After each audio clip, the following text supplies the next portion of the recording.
الحمد لله رب العالمين، والصلاة والسلام على رسوله سيد المرسلين، رحمة للعالمين، شفيع المذنبين، خاتم النبيين، سيدنا ومولانا محمد رسول رب العالمين، وعلى آله وصحبه أجمعين. أما بعد، فأعوذ بالله من الشيطان الرجيم. بسم الله الرحمن الرحيم.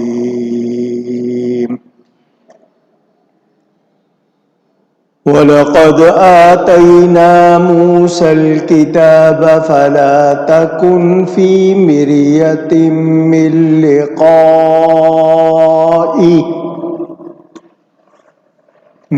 لِّقَائِهِ وَجَعَلْنَاهُ هُدًى لِّبَنِي إِسْرَائِيلَ،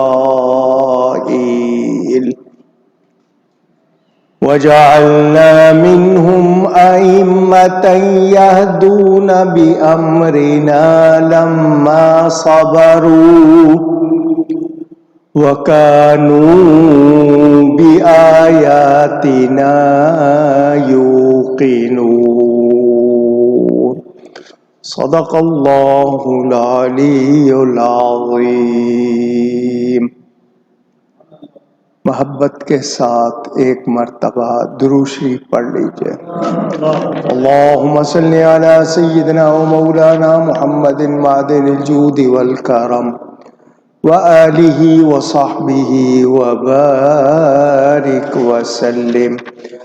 الصلاة والسلام علیک یا رسول اللہ، الصلاة والسلام علیک یا حبیب اللہ، الصلاة والسلام علیک یا رحمة للعالمین، وعلى آلک وأصحابک یا شفیع المذنبین.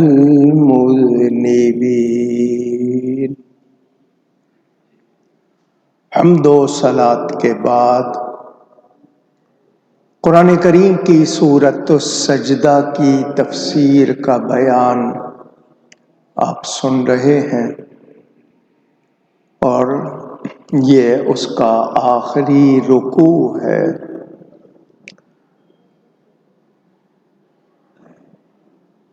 آپ نے یہ سنا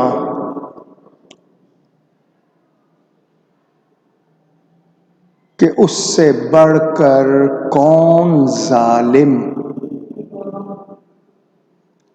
جسے اس کے رب کی آیتوں سے نصیحت کی گئی پھر اس نے ان سے منہ پھیر لیا.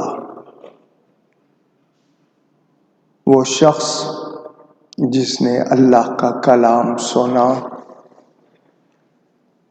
نصیحت کے معنی بتا چکا، خیر خواہی، بھلائی چاہنا، اس میں اس کی بھلائی تھی مگر اس نے منہ پھیر لیا. تو فرمایا جا رہا ہے کہ اس سے بڑھ کر کون ظالم، کہ وہ اپنے آپ پر کتنا ظلم کر رہا ہے. اور پھر فرمایا کہ ہم مجرموں سے بدلہ لینے والے ہیں. عذاب کے حوالے سے آپ سن چکے،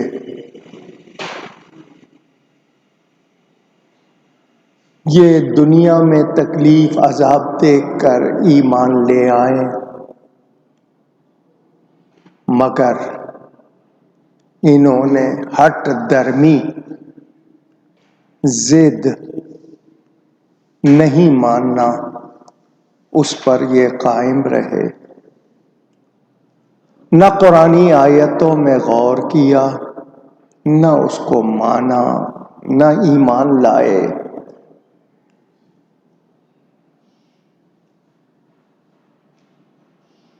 تورات حضرت موسیٰ علیہ السلام پر نازل ہوئی، کہا جاتا ہے کہ دنیا میں سب سے پہلے تورات آئی۔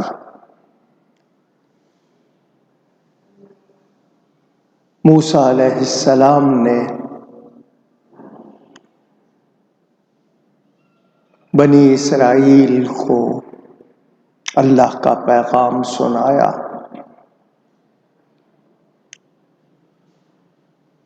انبیاء کرام کو اس سے پہلے صحیفے ملے تھے، لیکن پہلی کتاب تورات آئی، موسیٰ علیہ السلام کو عطا ہوئی۔ اللہ فرماتا ہے، اور بے شک ہم نے موسیٰ کو کتاب عطا فرمائی تو تم اس کے ملنے پر شک نہ کرو، اور ہم نے اسے بنی اسرائیل کے لیے ہدایت کیا، اور ہم نے ان میں سے کچھ امام بنائے کہ ہمارے حکم سے بتاتے، جبکہ انہوں نے صبر کیا، اور وہ ہماری آیتوں پر یقین لاتے تھے، یقین رکھتے تھے۔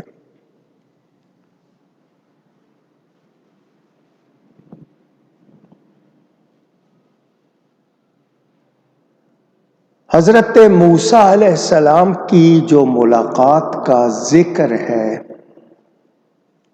یہاں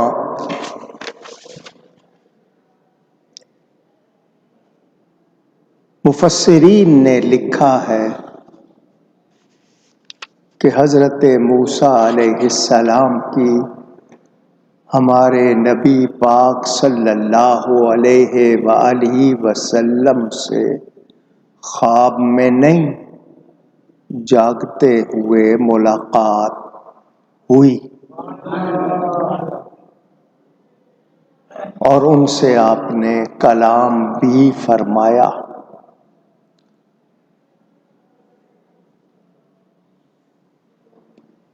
ہمارا اہل سنت کا یہ موقف ہے کہ صالحین، نیک لوگ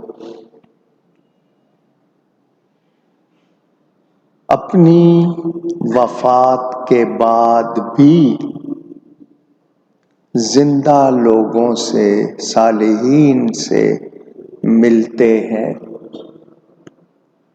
کلام کرتے ہیں، جواب دیتے ہیں، سنتے ہیں۔ یہ ملاقات کہاں ہوئی نبی پاک صلی اللہ علیہ وآلہ وسلم سے؟ اس حوالے سے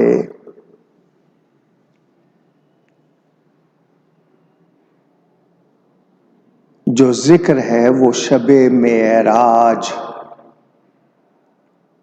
معراج کی رات نبی پاک صلی اللہ علیہ وسلم سے ان کا کلام، ان کی ملاقات، تمام انبیاء سے ملے، موسیٰ علیہ السلام سے بھی ملاقات ہوئی۔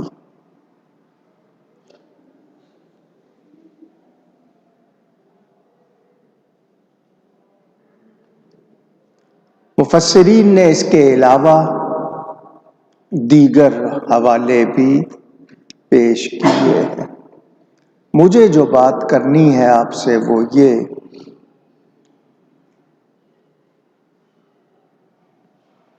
کہ تفسیروں کے مطابق لقاء سے مراد موسیٰ علیہ السلام کو تورات کا حاصل ہونا۔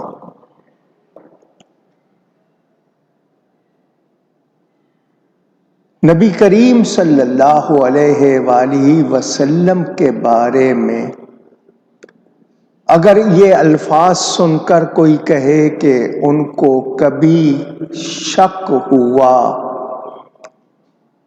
تو یہ اس کا خیال غلط ہے۔ شک کا کوئی تعلق نبی سے نہیں ہے۔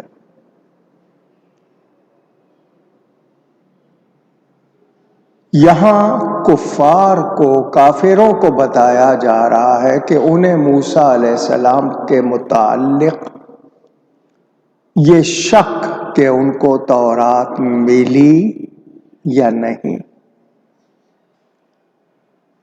اگر انہیں شک نہ ہوتا تو وہ لازماً قرآن مجید پر ایمان لاتے، کیونکہ قرآن کریم اللہ کا کلام ہے اور اس میں ایسے شواہد، گواہیاں موجود، دلیلیں موجود کہ جو تورات اور پہلی کتابوں، صحیفوں کی تصدیق کرتی ہے۔ قرآن ان پہلی کتابوں کی تصدیق کرتا ہے۔ تو نبی پاک پر اللہ کا کلام اترنا کوئی نئی بات نہیں تھی، پہلے بھی نازل ہوئی۔ تو اللہ کا قانون ہے، جو بھی اس کی آیات کا انکار کرتا ہے تو وہ انہیں فنا کر کے ایسے لوگ پیدا کرتا ہے جو اس کی آیات کا انکار نہ کرے۔ واقعہ میں نے کئی مرتبہ آپ کو سنایا ہے، کتابوں میں لکھا ہوا ہے، یہاں تک کہ مخالفوں نے بھی لکھا ہے۔ صحیح ہے یا نہیں ہے وہ ذمہ دار ہیں جنہوں نے لکھا ہے۔ حضرت موسیٰ علیہ السلام کے حوالے سے ہم یہ بھی جانتے ہیں کہ انہوں نے تمنا کی تھی، ان کو امت محمدیہ کے بارے میں جب بتایا گیا تو حضرت موسیٰ علیہ السلام نے تمنا کی تھی کہ یا اللہ یہ امت مجھ کو دے دے۔ نبی پاک صلی اللہ علیہ وآلہ وسلم کی امت حضرت موسیٰ نے مانگی، اللہ نے فرمایا یہ ہم اپنے حبیب کو دے چکے، تمہیں نہیں مل سکتی۔ تو پھر یہ الفاظ بھی روایتوں میں ہے کہ حضرت موسیٰ نے کہا یا اللہ اگر مجھے تیرے حبیب پاک کی امت نہیں مل سکتی تو پھر مجھے ان کا امتی بنا دے۔ اللہ یا رسول، یعنی انہوں نے نبی پاک کا امتی ہونے کی تمنا کی، یہ بھی روایات میں موجود ہے۔